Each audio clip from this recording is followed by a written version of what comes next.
Okay? So, ang pamagat ng kwento natin ngayong umaga ay ang ambisyosong stethoscope. In English, stethoscope. Do you know what a stethoscope is? Okay, so if you visit your doctor and then your doctor would want to check out your breathing, the doctor uses the stethoscope. Diba? Where does the doctor put the stethoscope? In the ears. And then, the other end, the doctor puts it in your heart, close to your heart, or to your lungs. Okay. So, ang kwentong ito ay isimulat ni Luis Gatmaytan. Okay? Si Luis Gatmaytan ay isa sa mga ama ng aking mga mag-aaral sa De La Salle University. Okay. So, ang bida ng kwento ay si Esther. Esther ang pangalan ng stethoscope. So, yun ang itsura ni Esther. Noong araw, si Esther ay nagawa noong 1800s. Noong 1800s, wala pang nilalagay sa stethoscope ang doktor sa dalawang tenga. Ang itsura ng stethoscope ay parang trumpet. Alam niyo yung itsura ng trumpet? Okay. Yung dulo ng trumpet, nilalagay dito sa baga ng pakikinggang tao, tapos isa lang yung butas na dinidikit sa tenga ng doktor para malaman ang paghinga at pagtibok ng puso ng isang tao. Ganon ang itsura ng stethoscope noong 1800s. So, iba. So, ngayon, tingnan natin kung ano ang nangyari kay Esther. So, ambisyoso si Esther. Pangarap niyang sumikat at makilala sa buong daigdig. Isang araw, may dayuhang nagka-interes sa kanya. Inis na inis si Esther. Wala siyang magawa kundi sumama sa dayuhang kung tawagin nila ay Pepe. Hindi niya gusto ang maliit, ang tindig at kayumangging si Pepe. Madalas ay nagbibingi-bingihan siya kapag itinututok siya sa dibdib at likod ng mga pasyente ni Pepe. So binili si Esther sa Madrid. At si Pepe ay nagpunta sa Madrid, okay, at doon niya nakita si Esther, kaya binili niya. So si Esther nilagay sa loob ng bag ni Pepe.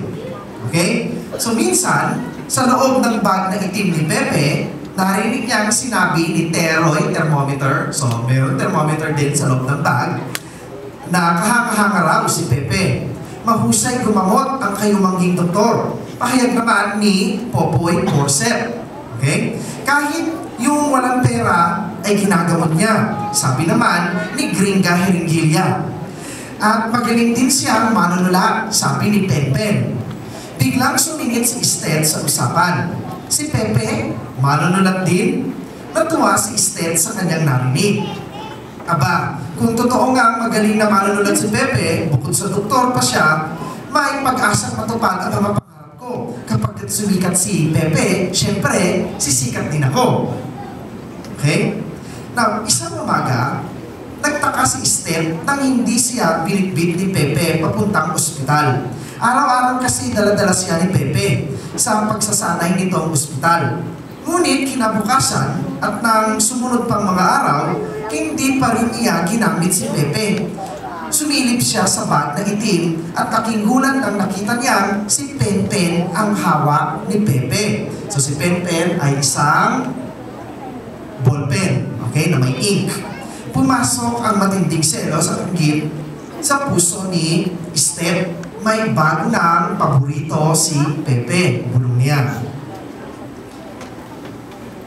Okay, ano nangyari sumunod? Dahil dito, buong tapang niyang tinanong si Pepe, bakit mo inagaw si Pepe sa akin? Mabait na nagpaliwanag si Pepe. Esther, balang araw, maiintindihan mo din kung bakit kailangang sumulat ni Pepe ng aklat. Huwag kang magtampo. Halika, ipapakilala kita kina Noli Me Tangere. Si Noli Me Tangere ay yung orange na libro. Okay, at si El Filibusterismo, yung green na libro. Umisbit lang si Esther.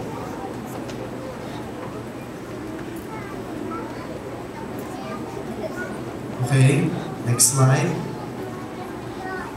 Ngayon, isang gabi, sinubukan ni Esther na silipin kung ano ang nilalaman ng aklat na pinagkakabalahang sulatin ni Pepe.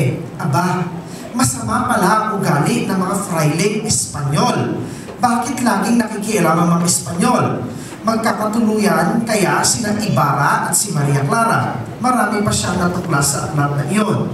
Mula noon, kapag tulog na ang aklat, dahan-dahan niyang bumabangon upang basahin ang aklat at subaybayan ang mga nangyayari sa tauhan ni Pepe. Okay? Dahil hindi nagtagal, nagbalik si Pepe sa kanyang bayan. At dito'y nakaharap ni Esther ang mga taong kayumanggi. Noong una ay umiral ang sela niya.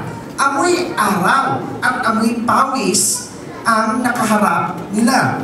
Pero bigla niyang naisip na ito marahil ang mga aping tauhan sa aklat ni Pepe. Kaya pinagbuti niya ang pakikinig sa mga tunog, tibok at hininga ng mga kababayan ni Pepe.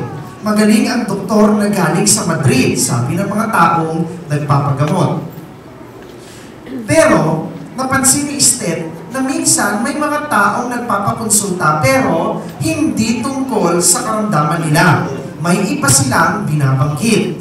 Bukod sa lagnat, sakit ng ulo at sakit ng tiyan, nagre-reklamo ang mga ito sa pagmamalabis ng mga Espanyol.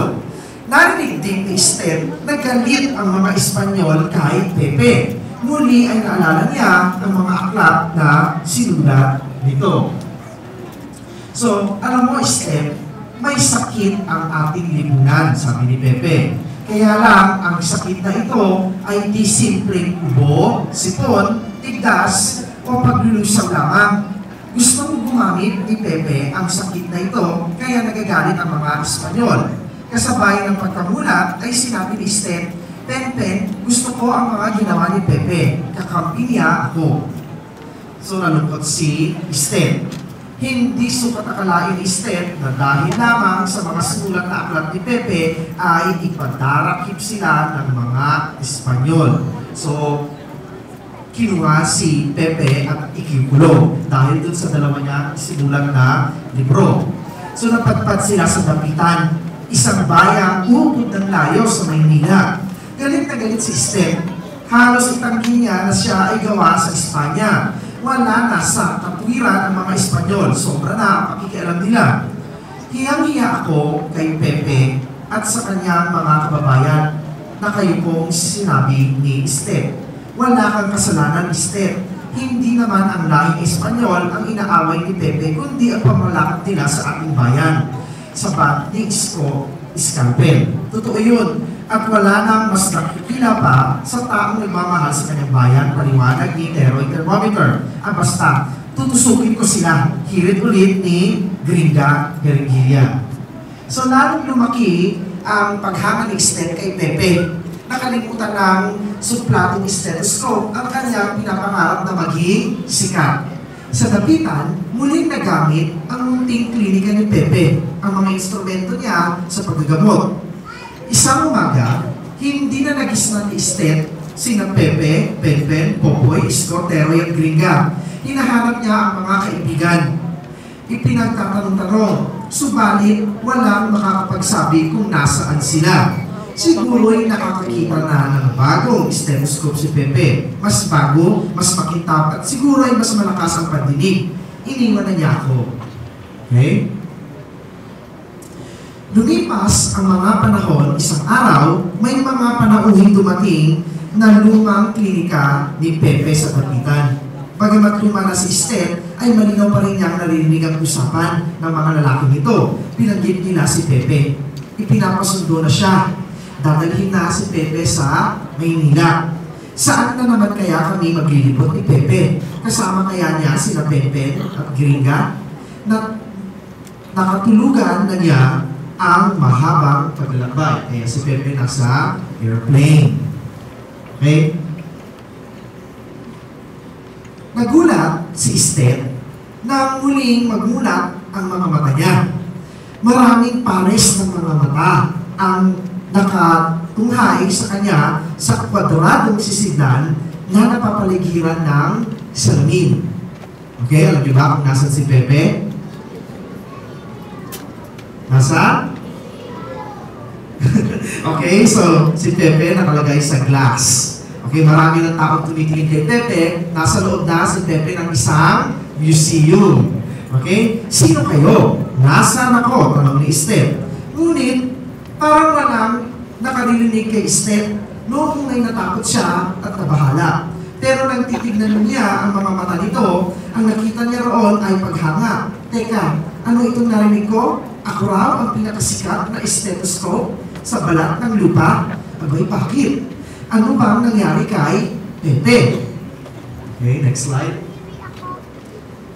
Nakita ni Pepe na katabi niya na ang larawan ng kanyang amo na si Pepe. So nakita ni Steph.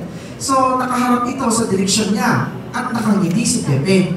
Noon lamang napagtanto ni Steph na ang dayuhang muntik na niyang isnabit sa Espanya ay hinirang ng pinakadakilang bayani sa bansang Pilipinas. O, kilala niyo na kung sino si Pepe. Sino? Si Jose Rizal. Okay? Next slide. Okay. So ngayon, doon sa museo, magkasama na ngayon si Pepe at si Steph. Okay? What does the story now tell us? Okay? The story tells us that each one of us have a very special role in the world. Each one of us has a very special role in the Philippines. There are several times that we have opportunities to go out of the country and become more successful in other countries, but we'd rather choose to stay. Some people would rather choose to stay and serve their own country. Katulad ni Pepe. Naging mas sikat sana si Pepe, hindi sana namatay si Pepe kung hindi siya bumalik sa Pilipinas. Pwede naman kasi na si Pepe ay magstay na lamang sa Madrid at doon na lamang mag-aral at maging doktor. Pero mas pinili ni Pepe na bumalik at umuwi sa Pilipinas. Dahil gusto niyang tumulong sa Pilipinas at gusto niyang gamutin ang sakit ng lipunan. At ganoon din ang mangyayari sa atin pag tayo ay lumaki. Meron tayong role para gamutin ang sakit ng lipunan. Pag-graduate ninyo ng college, kayo na ay magsisimulang magtrabaho. You will be starting to work. And when you start working, you will be contributing in the development of the Philippines. Okay? Kaya, we need to ask ourselves, why do I need to study today? Why do I need to listen to my teachers? Okay? Sometimes, it is very difficult to listen to our teachers. Imagine, 40 minutes in one day, 60 minutes in one day, I would be listening to whatever my teacher will say. It's so difficult to do that. But, if you become very, very patient and listen to your teacher and do whatever your teachers and your parents tell you, you will become successful someday. So if we work hard and do well in our schooling, we will become successful like Steph someday. Okay? Therefore, the message this morning is that we have a greater purpose. Today, we only think that we are grade 6 students, we're only students in the Carmelite School, but someday, we would realize that we will be contributing in a greater way in our country. We become God's instrument to make the world a better place, like Steph. Steph is an instrument to fulfill the purpose of Pepe. In the same way, we are God's instrument to make the world a better place. So if you finish your elementary and preschool, you will think about whether you will become a better child to your parents or a better student. Did the things that you have learned in school enough to make you ready for the next level? The answer will depend on how you will work hard in the future and how you make your parents proud of you.